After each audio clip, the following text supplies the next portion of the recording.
నమస్తే, welcome to Leo.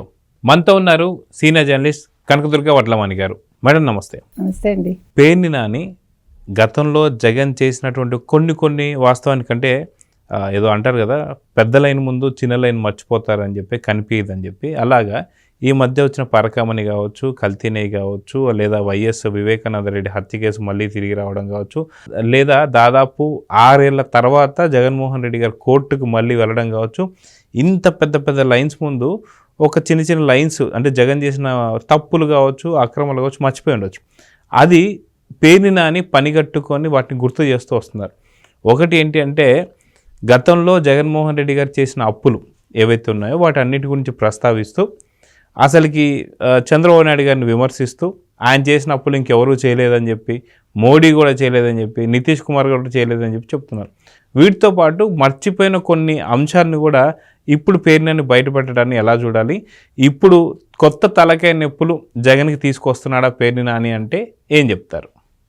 అంటే మీకు ఎప్పుడు చెప్తున్నాను కదండి, జగన్మోహన్ రెడ్డికి పాపం ఆయన కోరి కష్టాలు తెచ్చుకుంటాడు ఇలాంటి వాళ్ళని పెట్టుకుని. ఎవరు పేర్ని నాని, ఓ విడుదల రజని. ఇంకా విడుదల రజని కూడా పర్వాలేదేమో కానీ ఆవిడ ఏడిపోయేదో ఆవిడ ఏడుస్తూ ఉంటుంది. కానీ వీళ్ళు పని కట్టుకుని జగన్మోహన్ రెడ్డిని ఎట్లాగా రోడ్డు మీదకి ఈడవాలి అనేది చూస్తారు. లేకపోతే ఇవాళే అసలు సుబ్రహ్మణ్యం అనే వ్యక్తి కల్తీ నెయ్యి అనేది ఇవాళ ఎస్టాబ్లిష్ అయిపోయింది. అజయ్ సుగంధ్ అనే అతన్ని కూడా ఇవాళ విచారణకి పిలిచారు, అతన్ని కూడా రిమాండ్కి తరలించారు. మొత్తం మీకు క్లియర్ కట్గా సుబ్బారెడ్డి చేశాడు, సుబ్బారెడ్డి పైన జగన్మోహన్ రెడ్డి ఉన్నారు అనేది ఇవాళ మొత్తం కేసు అయితే ఒక కొలిక్కి వచ్చేసింది. ఖచ్చితంగా లడ్డు అనేది వెంకటేశ్వర స్వామి లడ్డు కల్తీ జరిగింది. నెయ్యి అనేది ఒక ఇంత పిసరు కూడా, అంటే వాసనకి ఒక బొట్టు కూడా వాడలేదు. మామూలుగా మీకు తెలుసో లేదో, అంటే మీకు తెలిసే ఉండొచ్చు, మనం దేవుడు కైంకర్యం చేసేటప్పుడు ఏం చేస్తామంటేనండి, వండిన పదార్థాలన్నింటి మీద ఒక నెయ్యి బొట్టు చల్లుతాం. అంటే అది మీకు పవిత్రత అని. ఆ నెయ్యి కూడా ఆవు నెయ్యే చల్లుతాం మనం. అందరి ఇళ్లలో అంటే సాధారణంగా చేస్తారు, కొంతమంది వాళ్ళ ఇష్టాలు అనుకోండి. అలాంటిది మీరు దేవుడికి పెట్టిన కైంకర్యాలన్నీ కూడా ఈ కెమికల్తో కూడిన, దాన్ని ఏమనాలో కూడా నాకు తెలియదు, డాల్డా అంటున్నారు కానీ పామ్ ఆయిల్ అంటున్నారు, ఏదో అంటున్నారు. సరే, మొత్తానికి ఏదో ఒకటి దాన్ని పెట్టారు. దీన్ని బట్టి మీరు ఆలోచించండి, అసలు జగన్మోహన్ రెడ్డి చేసిన కుట్రలు కుతంత్రాలు. హిందువుల ఓట్లతోటి గెలిచి అదే హిందువులని మోసం చేసిన జగన్మోహన్ రెడ్డి మీకు క్లియర్ కట్గా. అంటే ఇవాళ నువ్వు ఇంకా సిగ్గు లేకుండా మళ్ళా 2.0 2029 జగన్ ముఖ్యమంత్రి అని ఏ మొహం పెట్టుకుని చెప్తున్నావు జగన్మోహన్ రెడ్డి? అయితే పేర్ని నాని అసలుకి సంబంధం లేనటువంటి అంశం ఏంటంటే, అప్పులు ఏం చేశారు ఏంటి అనేది చాలామంది ప్రజలు మర్చిపోయారు. ఎందుకంటే ఇప్పుడు ఈ మధ్య ఇందాక నేను చెప్పినట్టు పెద్ద కేసులు ఇప్పుడు వస్తునేసరికి ఇది మర్చిపోయారు. కానీ పేర్ని నాని వీటిని వెనక్కి తీసి మీరు ఎలా పెడతారు, ఖచ్చితంగా మీరు ఎందుకని ఇప్పుడు అప్పులు చేస్తున్నారని చెప్పి మాట్లాడుతున్నారు. కానీ గతంలో వైసీపీ హయాంలో వీళ్ళు అప్పు తీసుకోలేదా, అసలుకి ఎంత అప్పు చేశారు, వీళ్ళు మాట్లాడుతున్న మాటలేంటి అంటే ఏం చెప్తారు? ఇప్పుడు మంగళవారం వస్తే పరిగెట్టేవాడు కదా అప్పుకి, రిజర్వ్ బ్యాంక్ దగ్గరికి. అంటే నేను అనేది ఏంటంటే, ఇవాళ ఈ అప్పుల వ్యవహారం పైకి తీసుకొచ్చి, అంటే తెర మీదకి తీసుకొచ్చి, ఇవాళ జగన్మోహన్ రెడ్డిని మరోసారి తలదించుకునేలా చేశాడు పేర్ని నాని. ఎందుకంటే ఇవాళ వాళ్ళు సెక్రటేరియట్ని కూడా తాకట్టు పెట్టారు. ఇంకా ఆ చరిత్ర మర్చిపోయాడమ్మా పేర్ని నాని. ఇవాళ నేను చాలా తెలివిగా మాట్లాడుతున్నాను అనుకుంటూ నితీష్ కుమార్ ప్రస్తావన తీసుకొచ్చాడు. నితీష్ కుమార్ అప్పులు చేశాడా ఇలాగా? వాళ్ళు చూసుకోండి, 3.8 to 4.6 ఉంది వాళ్ళది ల్యాక్స్. ఓకే, వాళ్ళ అప్పు. అదేవిధంగా మోదీ చేశారా? మోదీ ఎంత అప్పు చేశారో చూసుకోండి. మోదీ చేసినా, నితీష్ కుమార్ చేసినా, చంద్రబాబు నాయుడు చేసినా వీళ్ళు రాష్ట్రం కోసం చేస్తారు, ఆయన దేశం కోసం చేస్తాడు. కానీ మీరు మీ సొంత ఖర్చుల కోసం చేసుకున్నారు, మీరు తినడం కోసం చేసుకున్నారు. మీరు ఇప్పుడు మొత్తం మాయం చేశారు. ఎందుకండి, ఎలక్షన్స్ ముందు కేంద్ర మంత్రే చెప్పాడు కదా, 15,000 కోట్లు ఇచ్చాం మేము పోలవరానికి, అంతా వాడేసుకున్నాడు జగన్మోహన్ రెడ్డి, డైవర్ట్ చేశాడని ఆయన చెప్పాడు. అంటే మీరు ఇవాళ అసలు మాట్లాడే అర్హత పేర్ని నానికి కానీ వైసీపీకి కానీ లేదు అప్పుల గురించి. ముఖ్యంగా అసలు నితీష్ కుమార్ ప్రస్తావన ఎందుకు తీసుకొస్తున్నారు? అసలు ఇవాళ మోదీ ప్రస్తావన ఎందుకు తీసుకొస్తున్నారు మీరు? అంటే మనకు అర్థం కావట్లేదు. అంటే చాలా తెలివిగా మాట్లాడుతున్నాను నేను కాబట్టి ఇవాళ ఈ అప్పుల గురించి మాట్లాడగలుగుతున్నానని పేర్ని నాని అనుకుంటున్నాడు. మీరు అసలు ఆర్థిక మంత్రి కాదు, నెంబర్ 1. నెంబర్ 2, అసలు మీ జగన్మోహన్ రెడ్డికే తెలియదు లెక్కలు. ఏ లెక్కలు తెలుసు అంటే ఎన్ని వేల కోట్లు నేను తిన్నాను అనే లెక్క ఒక్కటే ఆయనకు తెలుసు, ఇంకేమీ తెలియదు. రాష్ట్రానికి మీరు చేసింది ఏమీ లేదు ఇంతవరకు. ఇవాళ మీరు అన్నట్టుగా ఇవన్నీ కూడా డైవర్ట్ చేయడానికి డైవర్షన్ పాలిటిక్స్లో భాగంగా ఇవాళ పేర్ని నాని మాట్లాడాడు అంతే. ఇప్పుడు మీరు ఇవాళ కొంచెం మీరు ఒక్కసారి గూగుల్కి వెళ్ళారంటే మీకు మొత్తం డేటా వచ్చేస్తుంది, ఎవరెవరు ఎంతెంత చేశారు. ఇవాళ చాలా తెలివిగా ఇంకో పాయింట్ మాట్లాడాను అనుకుంటున్నాడు. చంద్రబాబు నాయుడు, పవన్ కళ్యాణ్, లోకేష్ వీళ్ళు ఊరికే విమానాల్లో తిరుగుతున్నారు, ఖర్చులు పెడుతున్నారు. నీకు ఇంకా అంటే మీరు అప్డేట్ కాలేదు. మొన్న లోకేష్కి సంబంధించి ఆయన ఆర్టీఐ చట్టం కింద ఆయన ఎంత ఖర్చు పెట్టాడు ప్రభుత్వ సొమ్ము ఈ విమానాలకి హెలికాప్టర్స్కి అంటే 0 అని వచ్చింది. ఇంకా తెలియదేమో పాపం, అందుకే చెప్తున్నాను సాక్షి ఒకటే చదవకండి నాయన అని. అది మీ వాళ్ళే అడిగారు, ఆర్టీఐ కింద అడిగితే 0 అని వచ్చింది. మరి అదేవిధంగా జగన్మోహన్ రెడ్డి గారిది చూడలేదా? 222 కోట్ల ఎంతో, మరి అది తెలీదా? మరి దాని గురించి కదా మాట్లాడాల్సింది. అంటే ఆయన మర్చిపోతాడండి, వాళ్ళకి కొంచెం సమయానుకూలంగా మతిమరుపు వస్తూ ఉంటుంది. ఆ మతిమరుపులో భాగంగా 222 కోట్లు గుర్తురాల. ఇవాళ 2 లక్షల కోట్లు అప్పులు చేశారంటే నీ హయాంలో ఎంత అప్పు చేశాడు మీ జగన్మోహన్ రెడ్డిని అడుగు. 10 లక్షల కోట్లు అంటే మనకు అఫీషియల్ 12 దాకా వచ్చింది, ఇంకా అది మర్చిపోయాడు ఆయన. అందుకని ఇప్పుడు ఇది 5వ వంతే ఉంది, 2 లక్షల కోట్లన్నా 5వ వంతే ఉంది. కాబట్టి ఇక్కడ ఎవరు ఎక్కువ చేశారు ఎవరు తక్కువ చేశారో మీరే చూసుకోండి, ఎవరు ఎక్కువ చేశారో ఎవరు తక్కువ చేశారో మీరే చూసుకోండి, అది చెప్తున్నాం.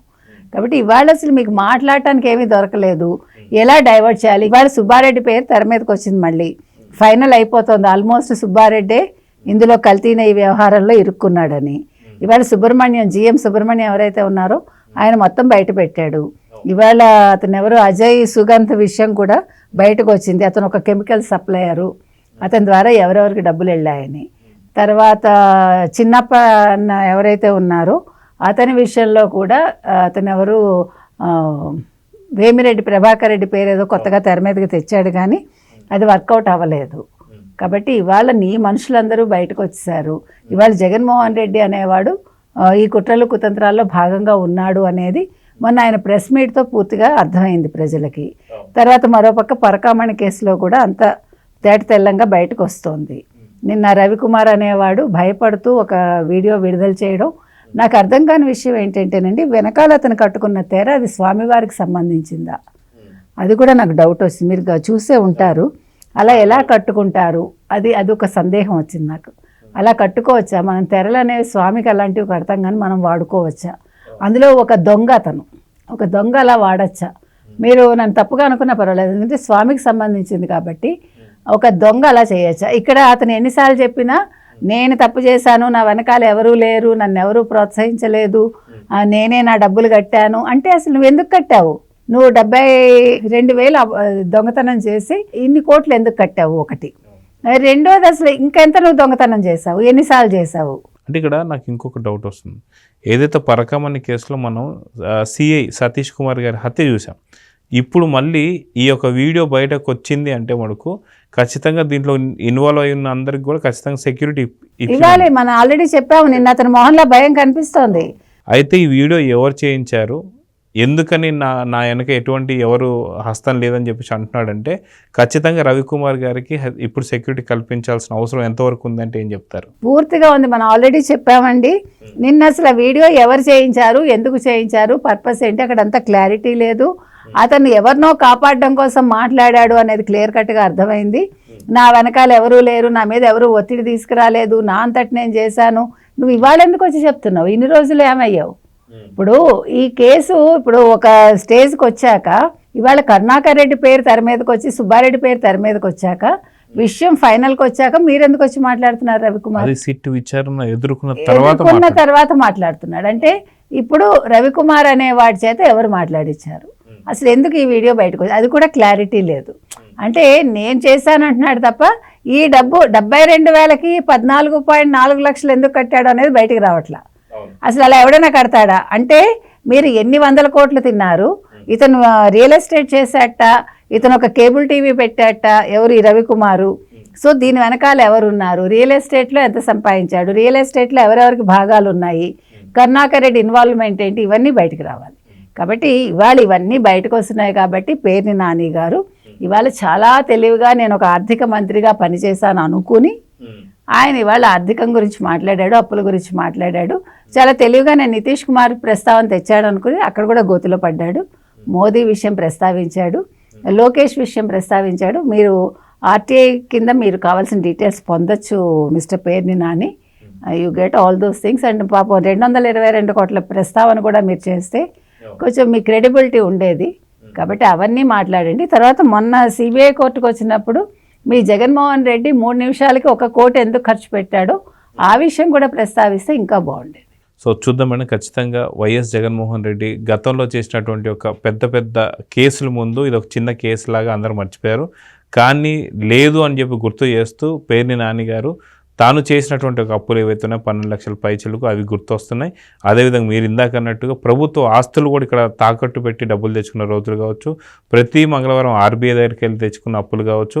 ఇవే కాకుండా 6 కిలోమీటర్లు కూడా హెలికాప్టర్ వేసుకొని వెళ్ళేటువంటి ఒక దాని 2 కిలోమీటర్లకు కూడా వేసుకెళ్ళేటువంటి స్వభావం కావచ్చు, లేదా కింద ట్రైన్ యాక్సిడెంట్. ఇంకొక పాయింట్ ఏంటంటే పాపం వాళ్ళకి ఇంకోటి కూడా చెప్పండి, ఇప్పుడు వాళ్ళు చేసిన అప్పులే ఈ ప్రభుత్వం తీరుస్తోంది, అది కూడా చెప్పండి. అది కూడా ఉద్యోగస్తులకు సంబంధించిన పెట్టిన బకాయిలు కావచ్చు, రైతుల కోసం పెట్టిన బకాయిలు కావచ్చు, విద్యార్థుల కోసం పెట్టిన బకాయిలు కావచ్చు, లేదా రోడ్లు వీళ్ళు రోడ్లు ఏంటండి పాపం మా హయాంలో రోడ్లు లేవండి, ఓన్లీ గుంతలే.